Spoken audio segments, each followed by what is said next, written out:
Hi guys, আমি চলে এসেছি তোমাদের সাথে নতুন একটা হোম রেমেডি শেয়ার করতে। আজকে আমি তোমাদেরকে বানিয়ে দেখাবো একটা হেয়ার অয়েল, এবং সেই হেয়ার অয়েলের বেনিফিট কি সেটাও তোমাদের সাথে শেয়ার করব। আর সেটা করব কিভাবে সেটাও শেয়ার করব। তোমরা কিন্তু এন্ড পর্যন্ত ভিডিওটা দেখো। Welcome back to my channel Sunetra's blog and lifestyle. এই তেল বানাতে আজকে আমার লাগছে তিল, আদা, আর লাগছে অলিভ অয়েল এবং ক্যাস্টর অয়েল। সিসাম সিড বা তিল, এতে কিন্তু রয়েছে প্রচুর ঔষধি গুণ।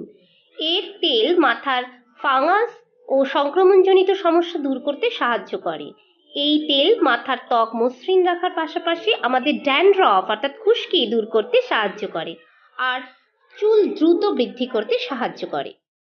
এরপরে আসি আদার রসে। আদার রসে আছে অ্যান্টি ইনফ্ল্যামেটরি এবং অ্যান্টিমাইক্রোবিয়াল বৈশিষ্ট্য। এগুলো মাথায় রক্ত সঞ্চালনে খুব ভালো হেল্প করে। আর আদার রস চুলের ফলিকলে পুষ্টি যোগায়, এর ফলে চুল তাড়াতাড়ি বাড়ে এবং ঘন হয়। অলিভ অয়েল ত্বক এবং চুলের জন্য অত্যন্ত কার্যকরী উপাদান আমরা সকলেই জানি।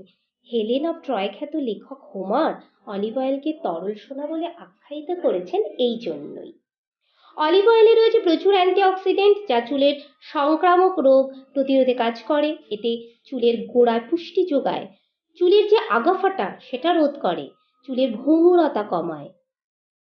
আমি এখানে কেন ক্যাস্টর অয়েল ব্যবহার করেছি এবার বলি। এতে আছে খনিজ, প্রোটিন, ভিটামিন ই এবং ফ্যাটি অ্যাসিড।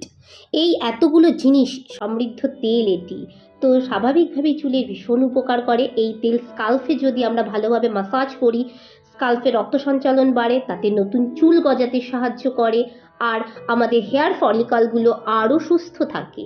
আর ক্যাস্টর অয়েলেও কিন্তু আছে প্রচুর অ্যান্টিঅক্সিডেন্ট। বন্ধুরা, এবার দেখে নাও আমি এই তেল কিভাবে বানাচ্ছি। এখানে আমি 1/2 ইঞ্চ মতো একটা আদা নিয়েছি, যেটাকে গ্রেটারে খুব ভালো করে গ্রেট করে নিচ্ছি। তোমরা কতটা তেল বানাবে, মানে কতটা পরিমাণ তেল বানাবে, সেই অনুযায়ী কিন্তু আদা বা অন্যান্য ইনগ্রিডিয়েন্টস গুলো নেবে। আর এখানে নিচ্ছি 1 টেবিল স্পুন মতো সিসাম সিড অর্থাৎ তিল। এই তিল আর আদাটাকে ভালো করে মিশিয়ে নিতে হবে। এবার আমি এখানে নিয়ে নিচ্ছি অলিভ অয়েল। আর অলিভ অয়েল ততটাই নেব যতটা আমার প্রয়োজন। প্রয়োজন অনুসারে তোমরা কম বেশি করতে পারো। আর যাতে এই যে তিল আর আদাটা যাতে ভালোভাবে তেলের মধ্যে ডুবে যায়, সেটা কিন্তু খেয়াল রাখতে হবে।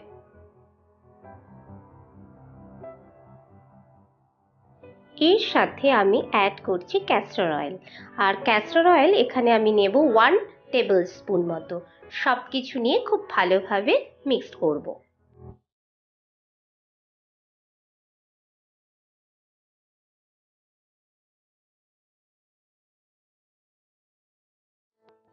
এইবার সমস্ত কিছু মেশানোর পর এটাকে ভালোভাবে ঢাকা দিয়ে আমি 24 ঘন্টা রেখে দেব। তো বন্ধুরা, 24 ঘন্টা পর ফিরে আসছি আবার।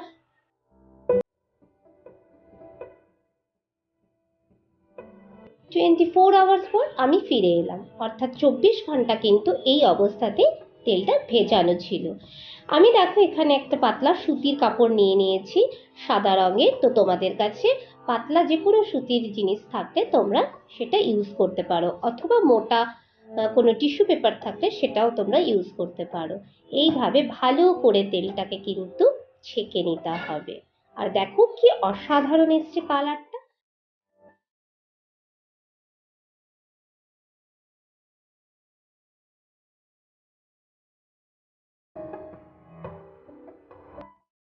এই দেখো এবার তেলটা ডেন্সিটিটা দেখো, পুরো গাঢ়। যেহেতু ক্যাস্টর অয়েল আছে সেহেতু এরকম একটু গাঢ় হবে ক্যাস্টর অয়েল থাকার জন্য।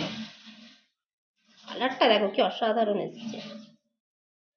এই যে তেলটা আমি বানিয়ে নিয়েছি, সেইটা এখন এরকম সিটি কেটে কেটে মাথায় দেব। একদম রুটেই দেব কিন্তু।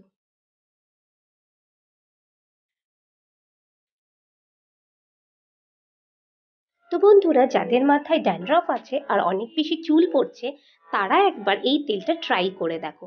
ভীষণ বেনিফিশিয়ারি একটা অয়েল, তোমরা একদিনেই তফাৎ বুঝতে পারবে।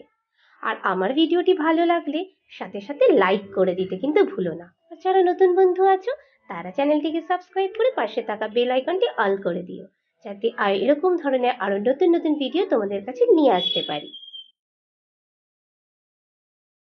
আমি এবার ভালো করে মাসাজ করে নেব, মোটামুটি 5 to 10 মিনিটস ধরে একটু মাসাজ দিতে হবে।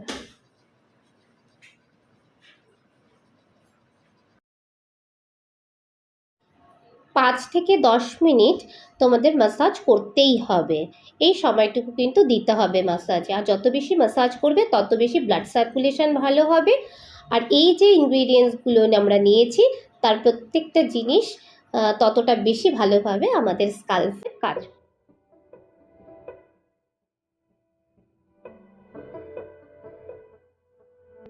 এইভাবে মাসাজ করার পর আমাদের তেলটা সারা রাত অর্থাৎ ওভারনাইট রেখে দিতে হবে।